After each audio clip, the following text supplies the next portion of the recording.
God of War 3, the finale of Kratos' story. Okay, well, the finale of the Greek story then. Can we just continue, please? This game has been praised to the Greek gods and back that it is the best God of War game and possibly one of the best video games of all time, which is insane. Every time I hear about this game, it's only praise and admiration, but I have never actually played the game before. At all.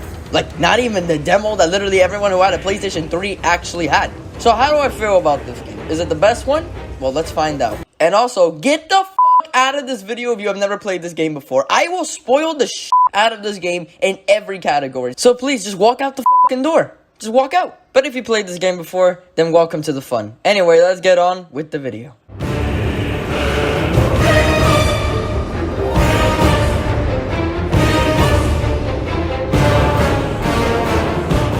The story in this game is very weird. Even though I hear praise about this game, it's almost never about the story. And for God of War, that's an oddity because I think everyone can agree that the stories in the God of War games are always just the best in the gaming industry. Like, God of War 1 had no right having that amazing story, okay? So how is it that God of War 3 either has people feeling underwhelmed or just straight up hating the story? Well, I don't know, guys, because personally, I think the story is actually kind of good. It does have flaws that I will talk about, but let me talk about what makes this story enjoyable. Can I just say that Kratos in this game is just fucking awesome? The portrayal of Kratos in this game is a nice mix of both God of War 1 and God of War 2 Kratos. Like, he has stoic and calm moments, just like the first game, but he also has intense rage and bloodthirst like the second game. Since this is a story about Kratos trying to kill Zeus and destroy Olympus, I'm surprised that this game tries to not only give him a more calm tone of voice in a bunch of cutscenes, but also tries to make him a little more soft with the addition of Pandora, for example. While I think that Pandora is a pretty one-dimensional character that should have gotten way more fucking screen time, I think her character as a means to portray Kratos in a fatherly light is very interesting to me. I enjoyed seeing Kratos treat her nicer than most people, and his determination to help Pandora and make sure she stays safe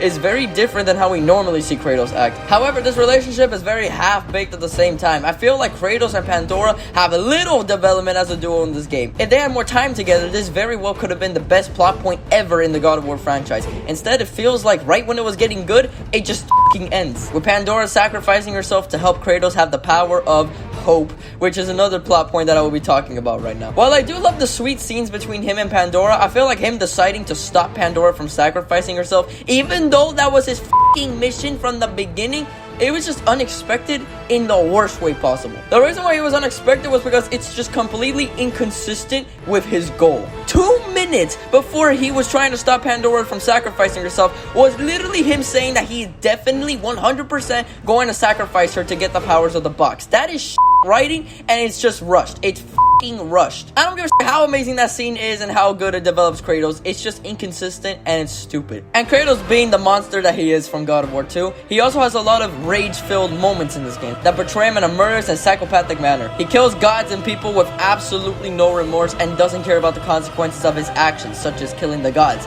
It wasn't until the end of the game when he realized what he did to the world and how he basically fucking destroyed it in his path for vengeance. In that moment where he is inside of his psyche and is forced to confront his fears and his sins, that scene is incredible. And thanks to Pandora's words of hope, Kratos unlocks the power necessary to kill Zeus. And when his vengeance was over, when he finally killed his father, he stabs himself with the blade of Olympus. In doing so, the power of hope that Pandora sacrificed her life to give him was freed into the world, giving the last remaining survivors of Earth the ability to live without the need for gods, therefore starting the Age of Man. As an end to Kratos' vengeance story, I think this is the best way to end it, with Kratos making a moral decision at the end that helped the last humans of the Earth. And also, it was kind of sad seeing Kratos die on the stone and hearing his final breath.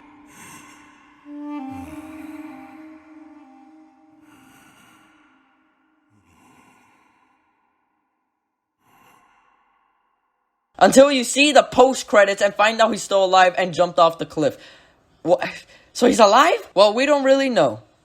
Well, now we do, but back then we didn't. I really liked Kratos in this game. His dialogue is great, his soft side with Pandora was really nice to watch, him killing the gods and finally getting his revenge. Hell, we even tried to let some gods go, but they just wouldn't stop trying to kill him, so he had no choice. I love that they add these as to show that Kratos is not a complete monster. It was all fantastic, and this might be my favorite version of Kratos in the original trilogy. I'm not joking here. And everything else is actually kind of great, like the gods of Olympus. The gods of Olympus are the most corrupt, eating tyrants that you will ever meet in a video game. And honestly, that's their charm. Every god is different in their own way. They have personalities that are unique to their own self, which makes every encounter with the gods an absolute joy. Like Poseidon being a giant scary water monster when he's in water, but when Kratos forces him out of the water, he turns into an absolute coward, terrified of Kratos and his power. Or Hermes, the funniest and cockiest god of them all. He acts like he's better than everybody and underestimates Kratos at every turn, which is why when Kratos takes him down, he starts complaining about Kratos having no honor. It's hilarious. I love this guy. And we also got Hercules, who's a big boy with daddy issues, which makes so much sense, and he feels like killing Kratos will finally make Zeus acknowledge him. And we also have Hephaestus, probably one of the saddest characters in the franchise. Zeus trapped him in the underworld and took away his daughter Pandora, and he was actually alright with Kratos since he was gonna go kill Zeus, but as soon as he found out that Kratos wanted to sacrifice Pandora to kill Zeus, then he tries to kill Kratos. But it was understandable. He just wanted to protect his daughter, and it ended with the saddest death in the game.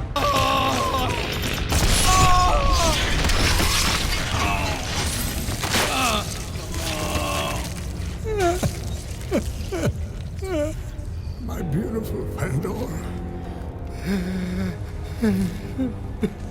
Please, spare her.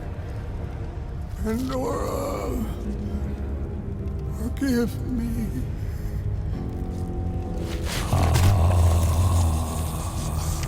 Kratos being forced to kill Hephaestus felt terrible, and I really did not want to do it at all. Hell, even Kratos himself respected Hephaestus after this. Hephaestus did what every father should do. Protect his child. Hephaestus is a tragic character that I wish had a better life. And also we got Gaia, who shows her true colors in this game as a selfish fucking bitch that used Kratos as a pawn so she can kill Zeus. It's kind of funny how the narrator of the series gets killed off by the main character, but it was satisfying. F you, Gaia. And no way, guys, they referenced the goddamn captain of the ship once again from the first game. Look at this letter that Kratos finds in hell. It is literally the same captain saying that Kratos is a bag and the reason why he's in hell right now. I love it. I love it. And we can't forget the man Zeus. Zeus is fire in this game. He's irritated, has a short temper, and is all powerful. I feel he has a much more intimidating presence in this game than the last. And that's saying a lot. Zeus was perfect in this game. And hell, they even bring back Athena in this game. And she tries to help Kratos kill Zeus. What? You sacrificed yourself in the last game to save him, and now you want him dead? It didn't make any sense at all until we made it to the end, which is when my problems with this story arise. Athena wants Zeus dead because the only way you can kill Zeus is by using Pandora's box, which when Kratos opened it, it was empty. However, it turned out the power was actually hope.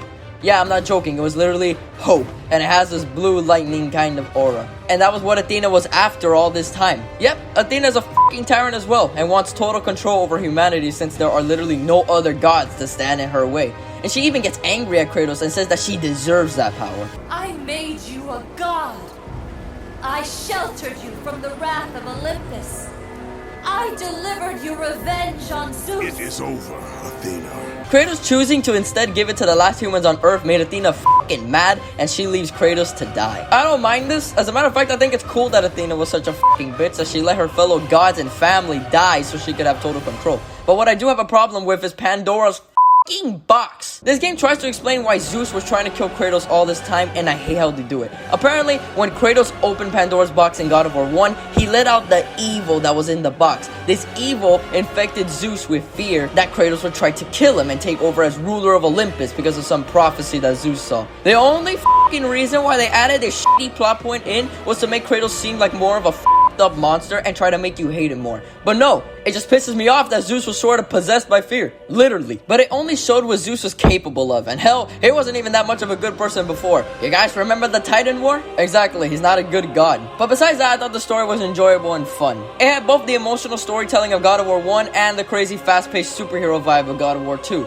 Is it the best story in the trilogy? Oh, I probably wouldn't say that, no. But I definitely did like it, and I feel it deserves appreciation for the stuff that it does right. Like the gods and Kratos himself. It's a great story overall.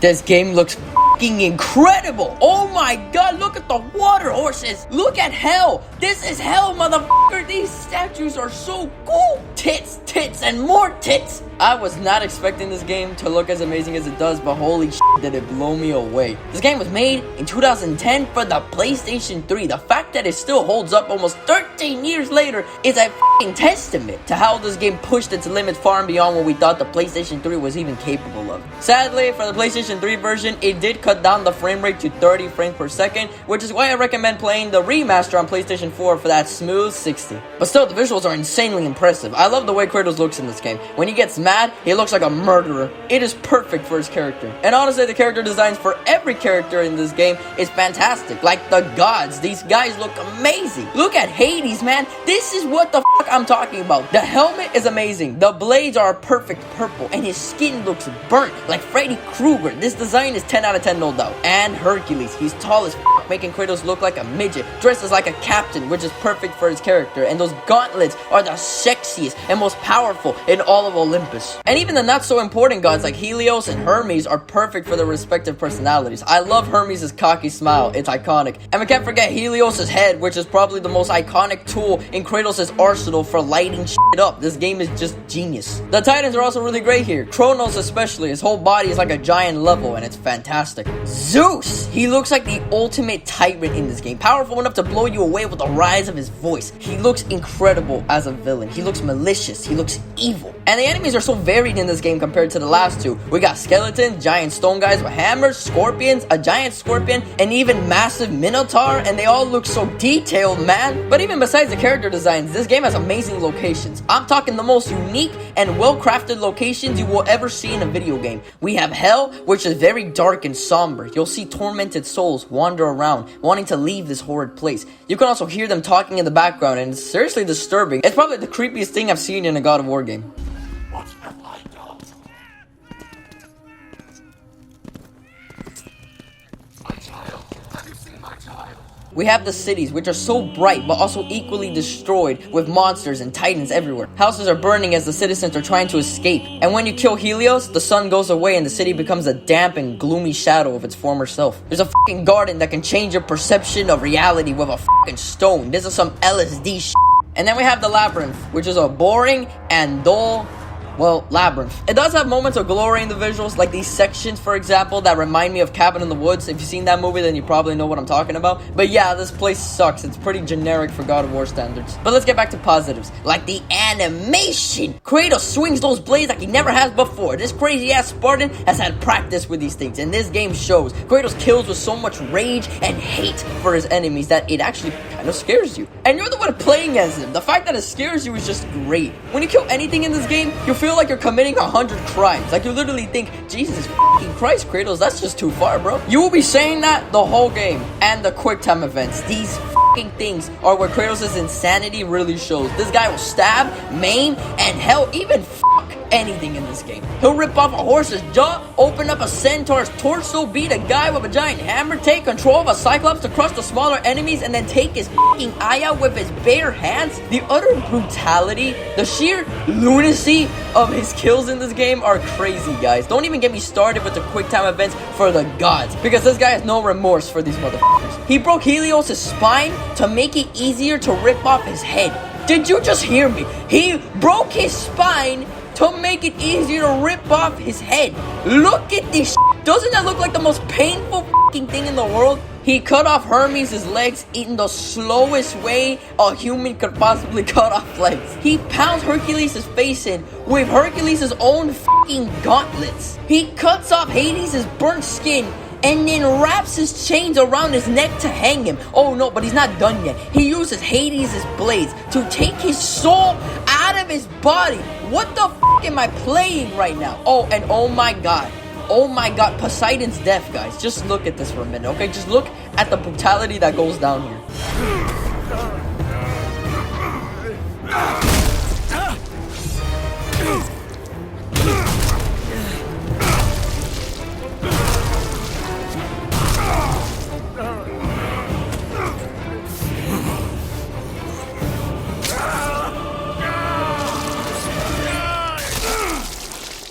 But then you fight Zeus and this shit is insane. This fucking phase of the fight right here is so goddamn iconic that it's a Mortal Kombat map. The cinematography is astonishing and the music, oh my god, the music! You feel like the climax of the whole journey is about to commence, and it's a thrill, my friends.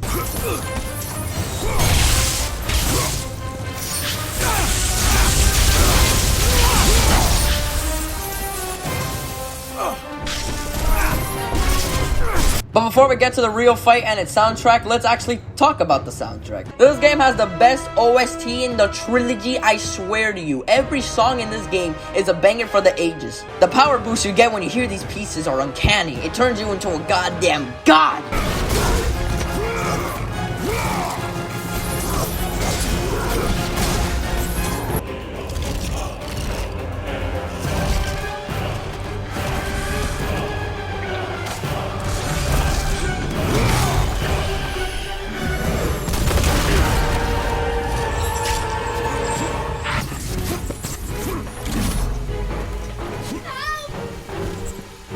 But my absolute favorite piece of music in this game is the music that plays as you kill every god in the game.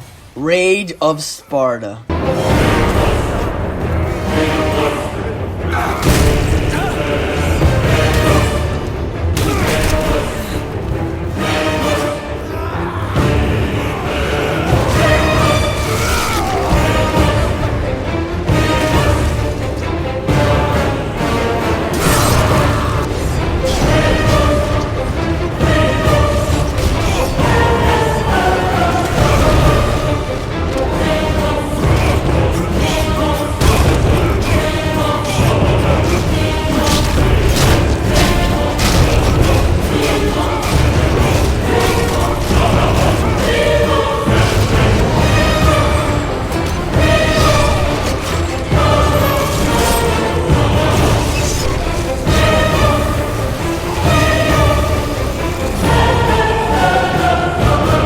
When this played during the Zeus fight, I went fucking mad. Like, I love this song, guys.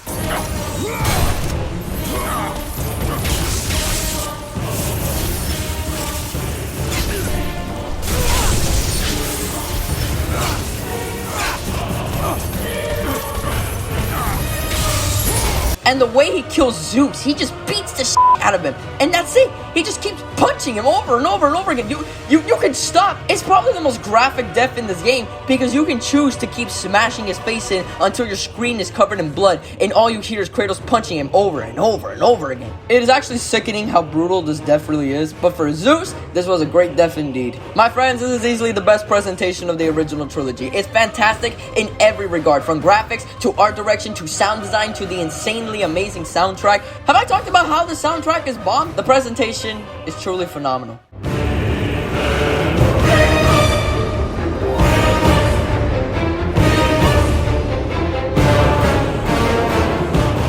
The gameplay of God of War 3 is, in simple terms, fun as f***. God of War 3 is the amazing mix of the first two games, with God of War 1's explorative and non-linear level design, and God of War 2's polished combat with multiple weapons and items. While the level design isn't in the same level as God of War 1, I do think there are times where the level design is massive and not as straightforward, especially places with puzzles, which weirdly enough are not that frequent in this game, so that's kind of sad. God of War 3 is more of a hack and slash game in the sense that you fight for the majority of the game. There were only like 2 puzzles that I can actually remember. So this game is just way more focused on beating the shit out of your opponents. And yeah, God of War 3 excels at that. Everything from how good it feels to hurt your enemies, to the different weapons that you obtain, and of course, the magic abilities, which are a little different in this game than the last two. In God of War 1 and 2, you would have different kind of magic abilities, such as Poseidon's Rage or the bow. But in this game, each melee weapon has a different kind of magic attack. What I mean by that is that if you're using the Blades of Chaos, or the Blades of Exile as they're called in this game, then your magic ability would be this awesome ass Spartan move that will protect you and push away any nearby enemies. I love it. And when you level up your blades, you also level up that Spartan magic ability because it's tied to your blades. Am I making any sense at all right now? For example, now I'm using the Nemean Cestus, or f***ing Lion Gauntlets as I call them. And they have a different magic ability when you fight with them. That being this ground slam that I really don't like. But you see, every weapon in this game has a different ability attached to it. I actually kind of like this change because they add a little more personality to the weapons. Weirdly enough, I prefer this over the last 2 games. Oh, and that's not all. You also have items that you can use in combat as a little spice to the everyday combat. You guys see that yellow meter? Well, that is used for what this game calls items. And these things are fucking cool, I'm not even gonna lie. You have the Apollo bow, which you can also put fire on it. That's just fucking cool. Then you have the head of Helios, which you can use to blind enemies or to find secrets around the game, like a hidden chest or a hidden room. And there's also the boots of Hermes, which is single-handedly the most situational item I have ever seen in a video game. This thing is the clunkiest waste of time that you could ever use. You only use it when you see these footprints. It's entirely situational. Sure, you can use it in battle, but it is not worth it at all. No, this does no damage. Hell, I can barely even tell if I'm hurting the fucking guy. It just says I am, so I just hope I am. However, the best thing about these items is that the meter that wastes when you use these items refills by itself a few seconds after using the item. Now, this might sound insanely overpowered, but trust me when I say that these items are balanced extremely well. Even the bow, which I thought was insanely overpowered in God of War 2, is really weak in comparison. But again, I liked using it for flying enemies. That helped me out. And the head of Helios helped me get upgrades for my health, magic, and item meter. Also, with the amount of enemies that you kill in this game, you will be swimming in blood currency to upgrade your weapons and items. It's pretty cool, and it fills your ass with dopamine. As for the weapons themselves, the Blades of Chaos / Exile are the best they have ever been. The movements are so fast and fluid. The L1 moves are way better than the last two games. The amount of times I've used L1 plus square, where he does the spinning move, is fucking stupid. I really like this move. And instead of the downward slash of the last two games, Kratos now does this downward slam. It just feels so good, even without upgrading the blades to use the 3 heavy combo, which yes is still amazing in this game. The downward slam is not only satisfying but also extremely helpful in battle, whereas I thought the downward slash was definitely not useful at all until you upgraded it to use the 3 heavy combo. The blades are still amazing and a great improvement over the last two games. However, the rest of the other weapons are kind of weird. Hades' blades are decent. They've definitely got range, no doubt, but they have a little too much range. They feel really awkward to use, and I feel like they have less power than the Blades of Chaos / Exile. Now we have the Lion Gauntlets. These fucking things are how you do a different weapon, people. They are not that fast, have range, and almost no combos besides mashing square or triangle, but they make up for it with the sheer power of these gauntlets. You will beat the shit out of anything in your path with ease. It's great for short crowds of enemies, and the heavy slam is fire. But again, the range and lack of combos makes this one good, but not better than the Blades of Chaos / Exile. And then we got these fucking things. I can't even remember the goddamn name for it. Hold up, let me look at it. Okay, there you go. The Nemesis Whip. Yeah, this one is kind of trash. It's basically just a shittier version of both the Blades of Exile and Hades blades. I fucking hate that the triangle combo throws your enemies in the air. It gives me spear flashbacks from God of War 2, and that is not good. But overall, this game definitely did the weapons the best out of the trilogy. I dig the Lion Gauntlets. But again, they can just never match with the Blades of Chaos. And the locations that you visit are extremely fun to walk around in, and have a bunch of enemies of all different kinds. For the first 5 hours of the game or so, we have creative level design, fun enemies and cool situations, and the best boss fights in the series. But again, that's only for the first 5 hours or so. Guys, as much fun and amazingness that this game brings to the table, it also brings the worst part of the God of War games to the table as well. The last 3 hours of this game feel so disconnected with the rest of the game that it boggles my mind. Once you finish Hera's Garden, the game turns into a fucking puzzle platformer with long fights. Not to mention that the level design took a tremendous hit. Like, not only is the boring to look at, but it is either boring as to play or insanely frustrating. This fucking room killed me so many times. I hate Pandora, man. Having to save her ass in this fucking cage was the stupidest ever. And now the enemies are boring to fight against. You were there for literal minutes. I'm talking minutes, killing enemies over and over and over again. Just look at this. Look at me speeding this up. Are you serious? How the a God of War game makes you tired of killing people is a mystery. Like, that's the whole point of the game. The pacing of these last 3 hours are no joke worse than anything God of War 1 had. I can't believe I actually said that, but it's true, guys. This sucks. This shitty place that you're at for the last 3 hours is called the Labyrinth, and it is my least favorite location in the God of War trilogy. This sucks. It looks terrible. The pacing is slower than a tree. Trees don't even fucking move. How are you slower than something that doesn't move? And not even the story saved this part, because the story also takes a hit here because Kratos and Pandora get no development. This is the worst part of the whole game, and the only time it got good is when Zeus came and started the boss fight. Guys, I love God of War 3. I really do. From the beginning of the game until you reach Hera's Garden, I think this game game is a complete joyride that just doesn't stop. They keep coming up with new, incredible things that make the game feel fresh, and the pacing is probably the best out of any God of War game. I'm serious. It's new everywhere you go. It truly feels like the game that God of War 1 and 2 wanted to be. But the last 3 hours are the worst part of the whole trilogy. It bogged the game down and made my overall enjoyment a lot less positive than it would have otherwise been. God of War 3 is a perfect case of a video game that just doesn't know when to fucking end. If he took out those 3 hours or maybe made it more fun to play and gave Kratos and Pandora some actual development besides like, I don't know, 2 fucking scenes, then this shit would have been the perfect God of War game. Like, I would have recommended this shit to you even if you never played a God of War game in your life. That's how good this game is. But the Labyrinth just ruined everything, man. Well, with that out of the way, let's get to the boss fights.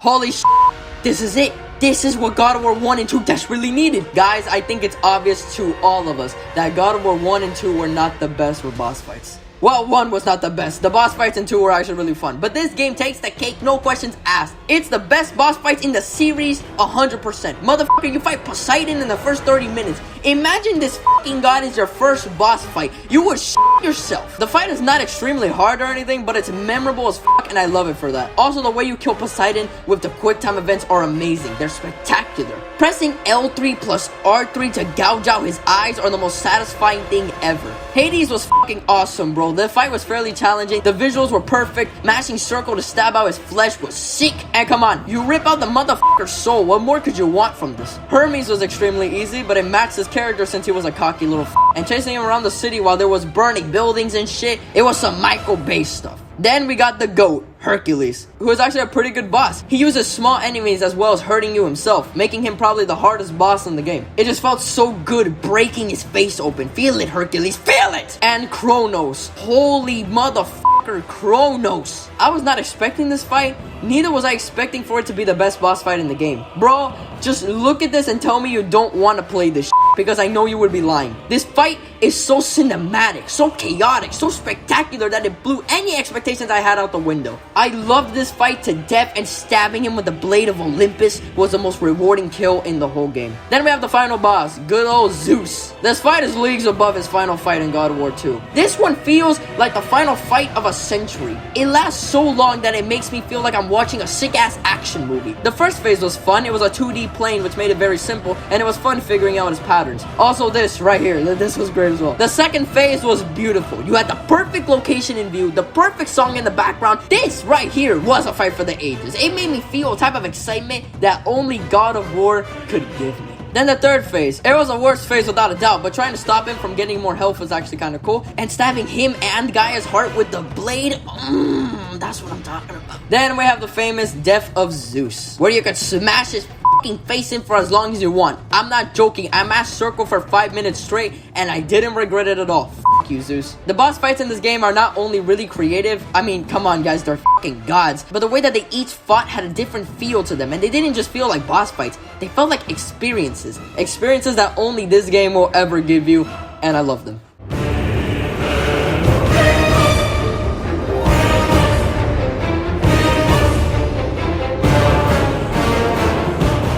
I think it's obvious to you guys that I loved playing this game. In my opinion, it was the perfect combination of everything that the first 2 God of War games tried to excel at and turned into this work of art. But as amazing as this game is, the last 3 hours of the game is the most boring part of the trilogy. I thought the story could have been better made. It felt rushed and awkward near the end, and the gameplay of it was no better, making the game feel like a chore to play rather than what the rest of the game was, which was brutal fun. This game does an amazing job of making you feel like an invincible god. This game is brutality at its finest that only a video game can be. But sadly, I still think that God of War 2 wins, because overall God of War 2 had the most consistent gaming experience that got better and better as it went on in both story and gameplay. God of War 3 is a game that peaked at its first few hours, but didn't exactly know when it wanted to end, making a game that was just way too long for its own good, no matter how amazing it was. I gotta give it a 9 out of 10. Still amazing, but not quite a masterpiece.